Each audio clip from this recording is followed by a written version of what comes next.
গ্রীষ্ম বর্ষা বিনীতি ভরসা। হ্যাঁ, বিনীত শপিং সিটি। নমস্কার, আপনারা দেখছেন হুগলি আপডেট। আপনাদের সঙ্গে আমি উষা। আসছে খবরে বন্দে মাতরম ৭০০ বর্ষে চুঁচুড়ায় বর্ণাঢ্য পদযাত্রা।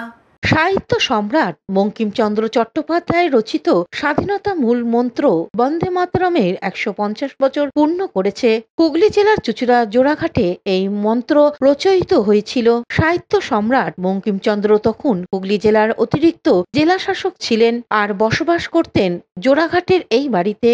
বর্তমানে বন্দে মাতরম ভবন নামে পরিচিত। আজ বিজেপি হুগলি জেলার পক্ষ থেকে এই ভবনের সামনে ৭০০ পালন করা হয়।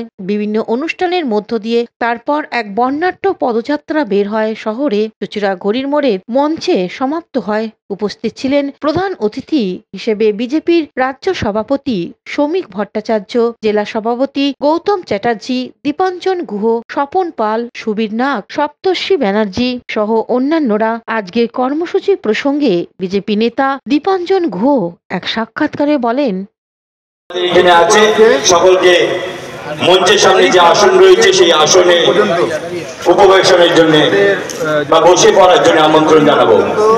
এখন নৃত্য পরিবেশনে অনুষ্ঠান মঞ্চে উপস্থিত হচ্ছে দেবরতী চট্টোপাধ্যায় থাকবেন। আমাদের এই অনুষ্ঠানটিকে সুন্দর করার জন্য সকলের সহযোগিতা একান্ত কাম্য। এখন নৃত্য পরিবেশনায় দেবরতী উৎসব হিসেবে পালন হচ্ছে। বিজেপি রাজ্য সভাপতি শ্রমিক ভট্টাচার্য সাংবাদিকদের বিভিন্ন প্রশ্নের উত্তর দেন। ইলেকশন কমিশন বলছে তাহলে কি কমিশনের কাজ নির্বাচন কমিশন করছে।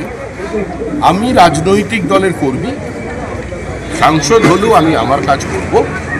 মানুষ যাতে ফর্মগুলো ফিল আপ করে, বিএলওদের সঙ্গে সঙ্গে আমাদের বিএলওরা যাতে যায়, নির্ভয় যাতে বিএলওরা কাজ করতে পারেন সেটা দেখার দায়িত্ব নির্বাচন কমিশনের। প্রক্রিয়াটাই নির্বাচন। কিন্তু মুখ্যমন্ত্রী চ্যানেলে পোস্ট করেছেন যে রাজ্যের প্রতিটা মানুষের ফর্ম ফিল আপ না হওয়া পর্যন্ত তিনি করবেন না। রাজ্যের প্রতিটা মানুষের ফর্ম ফিল আপ জন্য তো অপেক্ষা করতে হবে। প্রতিটা মানুষ তো একসঙ্গে ওনাদের বিসর্জন দেবে। বিসর্জনের প্রতি। হুগলি থেকে চন্দনা দত্তের রিপোর্ট, হুগলি আপডেট। চাকলা থেকে করুণাময়ী সল্টলেক রুটের বাসে হারোয়া ব্রিজের গার্ডওয়ারে ধাক্কা মেরে উল্টে গেল খালের জলে। চাকলার দিক থেকে যাত্রী বোঝাই বাস আসছিল সল্টলেক করুণাময়ী দিকে।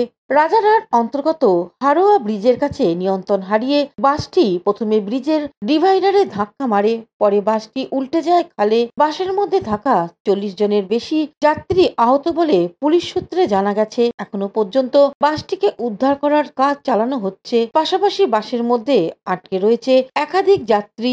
যখন দুটো গাড়ি রেষারেষি হচ্ছিল, হতে হতে ধরো সাইড মেরে পাল্টি হয়ে গেছে। পাল্টি হওয়ার পরে যত পাবলিক ছিল, পাবলিকের থেকে যত সিভিক পুলিশ ছিল, ওরা দেশ খুলিনে সব পানিতে লাভ মেরেছে। ঠিক আছে, ওই অবস্থায় যে কজনকে বাঁচানোর মতো যাই করার মতো সিভিক পুলিশরাই করেছে সব কিছু। আর পাবলিক ছিল তার সাথে আদার্স, কিন্তু অন্য আদার্স কোনো লোক তখন এসে পৌঁছয়নি বা প্রশাসনও তখন ছিল না। বাসটা কোন দিক দিয়ে আসছিল? বাসটা আসছিল বেলেঘাটার দিক থেকে, যাচ্ছিল নিউ টাউনের দিকে, রাজারহাটের দিকে। এখন যতক্ষণ না গাড়িটা উপরে ওঠানো হচ্ছে ততক্ষণ বোঝা যাচ্ছে না যে ওর ভেতরে নিচে কিছু কেউ আছে কি নাকি দেখা সম্ভব না বা বলা যাচ্ছে না। প্যাসেঞ্জার কম বেশি অন্তত ২০-৪০ জন আহত হয়েছে, সবারই টুকটাক লেগেছে। তার মধ্যে ৫-৬ জনের অবস্থা গুরুতর। ঠিক আছে, এখন তাদেরকে নিয়ে যাওয়া হয়েছে রেকজয়নী গ্রামীণ হসপিটালে নিয়ে যাওয়া হয়েছে, কেউ কেউ নার্সিংহোমেও নিয়ে গেছে। কৌশিক ঘোষের রিপোর্ট, হুগলি আপডেট। হুগলি জেলা পরিষদ ভবনে প্রোগ্রেসিভ হেলথ অ্যাসোসিয়েশনের হুগলি জেলা প্রথম সাংগঠনিক সভা অনুষ্ঠিত হলো। প্রোগ্রেসিভ হেলথ অ্যাসোসিয়েশনের হুগলি জেলার ১ নম্বর সাংগঠনিক সভা অনুষ্ঠিত হয়ে গেল হুগলি জেলা পরিষদের ভবনে। উপস্থিত ছিলেন সংগঠনের নেত্রী ডক্টর করবী বড়াল, হুগলি জেলার সভাধিপতি রঞ্জন ধারা, হুগলি জেলার পরিষদের মেন্টল সুবীর মুখার্জি, কর্মাধ্যক্ষ নির্মাল্য চক্রবর্তী সহ অন্যান্য বিশিষ্ট ব্যক্তিবর্গ। বিশিষ্টরা বক্তব্য রাখতে গিয়ে বলেন, মান সম্মান হানি করছিল এবং সব থেকে খারাপ লেগেছিল দিদির নামে কটূক্তি করেছিল। সেই জায়গাতে জবাব দেওয়ার জন্যই কিন্তু আমাদের এই প্রোগ্রেসিভ হেলথ অ্যাসোসিয়েশন। সুতরাং আমাদের এই সংগঠনে দিদিরা মনে করেছেন যে যেটা বারবার ইউজ করতে শিখেছি খুব বেশিভাবে, আমরা সবাই স্বাস্থ্যকর্মী। আমি মডার্ন মেডিসিনের ডাক্তার, কেউ হোমিওপ্যাথি, কেউ আয়ুর্বেদিক, কেউ ফিল্ডের দিদিরা আছেন, কেউ নার্সিং কলেজে আছেন, যে যেখানে আমরা আমাদের যোগ্যতা অনুযায়ী কাজ করছি, কিন্তু এই পুরো স্বাস্থ্য পরিষেবাটাকে উন্নতিকরণের জন্য আমাদের প্রত্যেককে কিন্তু লাগবে। শিবলী সাহেব আছেন অত্যন্ত একজন মার্জিত ভদ্র মানুষ, যে মানুষটার মধ্যে দিয়ে অনেক কিছু সুপারিশ করলে তার ফিডব্যাকটা অন্তত পাই। আমরা হয়তো এটুকুই চাই, আমরা হয়তো এটুকুই প্রত্যাশা করি যে আমরা সেই যে রুগীটাকে বা যে মানুষটার জন্য বললাম, সেই মানুষটা যখন ভালো হলো, সেই আনন্দ যখন আপনার, সেই আনন্দটা আমরা ভাগ করে দিতে চাই। চলুন সকলে মিলে একসঙ্গে এই বাংলাকে আমরা এগিয়ে নিয়ে যাবো, বাংলার মানুষকে ভালো রাখবো এবং বাংলার মুখ্যমন্ত্রী মমতা বন্দ্যোপাধ্যায়ের মুখকে উজ্জ্বল করবো। জয় হোক মানবতা। এই অ্যাসোসিয়েশনের সুদীর্ঘ জীবন কামনা করে আমার কথা আমি শেষ করলাম। নমস্কার। হুগলি থেকে চন্দনা দত্তের রিপোর্ট, হুগলি আপডেট। এখন নিয়ে নেব বিজ্ঞাপন বিরতি। বিরতির পর ফিরে আসছে খবরে।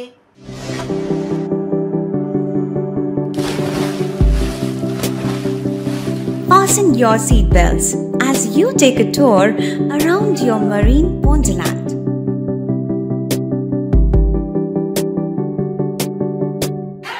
Spend a day at Aqua Marina and enjoy an array of water slides that give you butterflies in your tummy.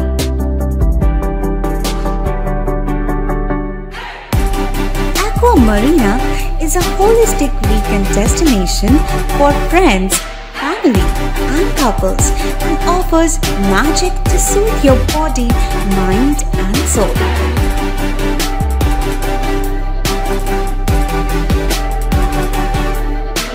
Aqua Marina, your customized magician.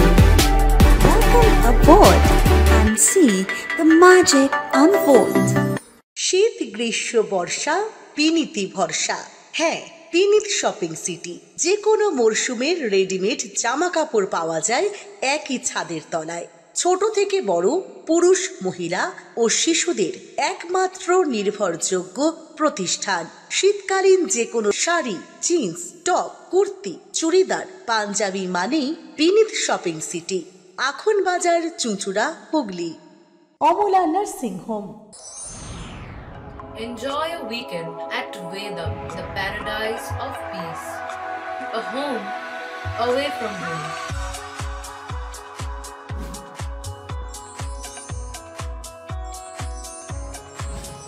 See yourself resonating with the nature. Vedam welcomes you to create your best memories. বিরতির পর ফিরে এলাম খবরে। আসাম থেকে দণ্ডি কেটে কেদারনাথ যাত্রার উদ্দেশ্যে রওনা দিলেন কাঞ্চন মণ্ডল।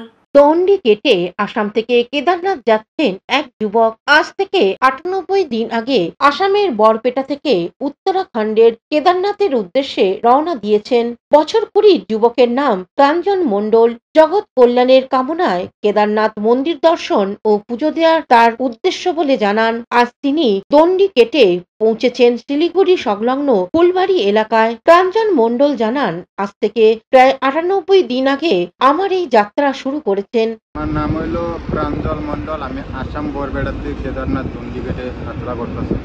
কদিন আগে যাত্রা শুরু করেছেন? আজকে আমার ৯৮ দিন হয়েছে, ৩ মাস আগে। দণ্ডি কেটে কেন যাচ্ছেন, কি বিষয়? দণ্ডি কাটার উদ্দেশ্য হইল এখন সবারই মঙ্গলের জন্য আমি নাগার সিস্টেম কন্টিনিউ সাধনা করতেছি। অনেক ভদ্র দেখা যায়, অনেক খারাপ লাগে চলে যাচ্ছে, তাই জন্য আমি দুনিয়ায় এটা বলতে চাই, সবাই জানি ধর্মচারী অর্থটা বুঝুক, ধর্মচারী পালনটা কাকে বলে। ওরকমভাবে যেরকমভাবে মানুষ হিংসায় চলতেছে, সবাই মিলে জুলে প্রেম ভক্তি বাঁচুক, এটাই আমার উদ্দেশ্য। প্রতিদিন কত কিলোমিটার? ৬-৫ কিলোমিটার আমি কভার করে নিচ্ছি। এই রাস্তায় খাওয়া দাওয়া থাকার ব্যবস্থা কি আছে? রাস্তায় খাওয়া দাওয়া সব বাবাই তৈরি করতেছে। রাস্তায় হোটেলে, মন্দিরে এরকমভাবে বাবা মিলে। কদিনে যাত্রা শুরু করছেন? আমার যাত্রা তো ৩ মাস ৮ দিন হয়েছে, ৯৮ দিন হয়েছে। কদিন সময় লাগবে? সময় তো ১.৫ থেকে ২ বছর লাগবে। কি নাম আপনার? সবার জন্যই সবাই প্রেম ভক্তি পয়সা দাও, কারোর সাথে হিংসা করে কোনো লাভ নেই। মানুষ জন্ম এটাই আমাদের সবচেয়ে শ্রেষ্ঠ জনম। আর সনাতন ধর্ম এটাই বোঝাচ্ছে সব জিনিসকে সবার সাথে ভক্তি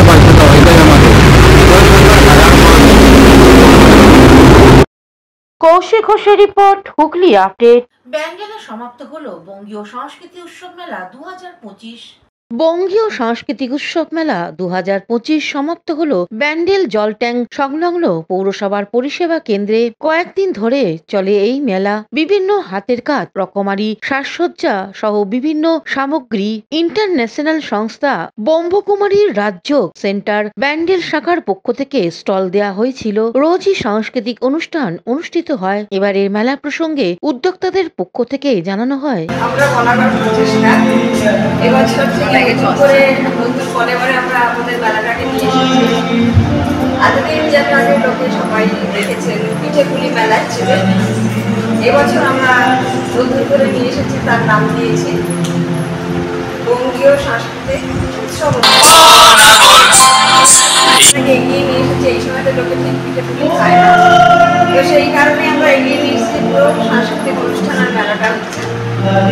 আর আমরা চাই বাংলা সংস্কৃতিকে তুলে ধরতে শুধুই সুস্থ সামাজিক যে সাংস্কৃতিক উৎসব হয় হওয়া উচিত, সেটাকেই আমরা তুলে ধরছি, যেখানে কোনো রকম বাহুল্যতা থাকে না, পরিচয় থাকে না, শুধু শান্তি এবং কানেরও শান্তি, মনেরও শান্তি।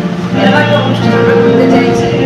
গত 1 নভেম্বর থেকে শুরু হয়েছে, 5 নভেম্বর মেলা শেষ, এবং এটা শুভ সূচনা হয়েছিল আমাদের চেয়ারম্যানের হাত দিয়ে। আর এখানে আমাদের ডিআইসি তরফ থেকে আরও স্টল আছে, যেটা আমাদের প্রতি বছরই তারা দিয়ে থাকেন, এবছরও দিয়েছেন। হুগলি থেকে চন্দনা দত্তের রিপোর্ট, হুগলি আপডেট। নেপালে অনুষ্ঠিত অনূর্ধ্ব 12 আন্তর্জাতিক যোগাসন প্রতিযোগিতায় প্রথম স্থান জামালপুরে প্রত্যুষা কোলের। কিছুদিন আগেই নেপাল থেকে অনূর্ধ্ব 12 আন্তর্জাতিক যোগাসন প্রতিযোগিতায় প্রথম স্থান দখল করে দেশ, রাজ্য, জেলা ও জামালপুর ব্লকে নাম উজ্জ্বল করে ঘরে ফিরল জামালপুর ব্লকে জ্যোতিষীরাম অঞ্চলের কোড়াগ্রামের সোনার মেয়ে প্রত্যুষা কোলে। সোনার মেয়ের এই সাফল্যের খুশির জোয়ার জামালপুরে। প্রতিযোগিতা জিতে সে স্বর্ণপদক সহ ট্রফি ও সার্টিফিকেট পায়। নিজের গ্রামে ফিরতেই আজ তার বাড়িতে পৌঁছে যান জামালপুরের তৃণমূলের ব্লক সভাপতি তথা পঞ্চায়েত সমিতির পূর্ত কর্মাধ্যক্ষ মেহমুদ খান। এছাড়াও পঞ্চায়েত সমিতির সভাপতি পূর্ণিমা মালিক সহ সভাপতি ভূতনাথ মালিক, শ্রমিক সংগঠনের সভাপতি তাবারক আলী মণ্ডল, অঞ্চল সভাপতি তপন দে, প্রধান আলিফা বেগম সহ অন্যান্যরা। প্রত্যুষার বাড়িতে গিয়ে তারা তাকে ফুল, মিষ্টি ও মেমেন্টো দিয়ে সম্বর্ধনা জানান। এ বিষয়ে মেহমুদ খান এক সাক্ষাৎকারে জানান, খুশি আমরা জামালপুর ব্লকের আমরা মানুষ হিসেবে আমাদের মুখ উজ্জ্বল করে, যেমন বাবা মার যেমন মুখ উজ্জ্বল করেছে, আমাদের মুখও কিন্তু উজ্জ্বল করেছে। আশীর্বাদ করি এবং আমাদের 6 তারিখে ব্লক প্রশাসনের পক্ষ থেকে আমরা জামালপুর বিডিও অফিসে ওনাকে সম্বর্ধনা দেবো, যেন ও আরও বড় হয়। যদি কোনো অসুবিধা হয়, কোনো সহযোগিতার দরকার, আমরা সবসময় পাশে আছি, এটুকু বললাম। তুমি বড় হও, এটুকুই আমাদের যদি কোনো সমস্যা হয় আমরা পাশে থাকবো। ওর যেরকম ইচ্ছে রয়েছে যে যোগার মাধ্যমে তার জন্য চেষ্টা করবে, এইরকম চিন্তা ভাবনাটাকে কি বলবো? এটা অত্যন্ত ও যেমন নিজের ফিউচার একটা জায়গায় যাচ্ছে, তেমন মানুষের জন্য একটা জায়গা যে এই যোগাসন করলে যে আমাদের শরীরে কি কি রোগ ভালো হয়ে যেতে পারে, শরীর যে সুস্থ থাকে, এটা একটা ভালো দিক, যেটা সারা বিশ্বেতে কিন্তু এই জায়গাটায় যে ওষুধ যেমন আমরা ব্যবহার করছি, সেখানে কিন্তু যোগাসনে আমাদের এটা করার পর আমরা যদি সুস্থ থাকি, সেটা একটা ভালো একটা জায়গা। মনে একটা ভালো হয়েছে একটা এই বয়সে, এই বাচ্চা বয়সে একটা মনের একটা যে স্বপ্ন এবং সেটা মানুষকে ভালো করা যায়, সেটা আমি অত্যন্ত দোয়া রইল এবং আশীর্বাদ রইল ও যেন অনেক বড় হয় এবং আরও যেন আমাদের জামালপুর ব্লকের আমরা যেন আরও সেই জায়গাটা আমরা আশীর্বাদ করতে পারি, সকলে যেন আমরা ভালো করে পাশে থাকতে পারি। অন্যদিকে সোনার মেয়ে প্রত্যুষা কি জানাচ্ছেন শুনবো। 12টি দেশ এবং 26টি জেলা পশ্চিমবঙ্গে। কি হয়েছে? কিসে? আমাদের 12-14 কেমন লাগলো কতগুলো দেশের মধ্যে? হ্যাঁ, খুব ভালো লাগলো। কত বছর থেকে শিখছি? 5 বছর থেকে শিখছি। আমি শিয়ালি পথচারী ক্লাবে আগে পড়তাম। এখন ব্যারাকপুর অষ্টমী একাডেমি মালিকের। কোথাও? চন্দননগর। তুমি কি চন্দননগরেই থাকো? আমার বাড়ি এখানে, আমি চন্দননগরে। জামালপুর থেকে আশিস কুমার ঘোষের রিপোর্ট, হুগলি আপডেট। এখনকার মতন খবর এই পর্যন্তই। প্রতিদিন দেখুন হুগলি আপডেট। নমস্কার।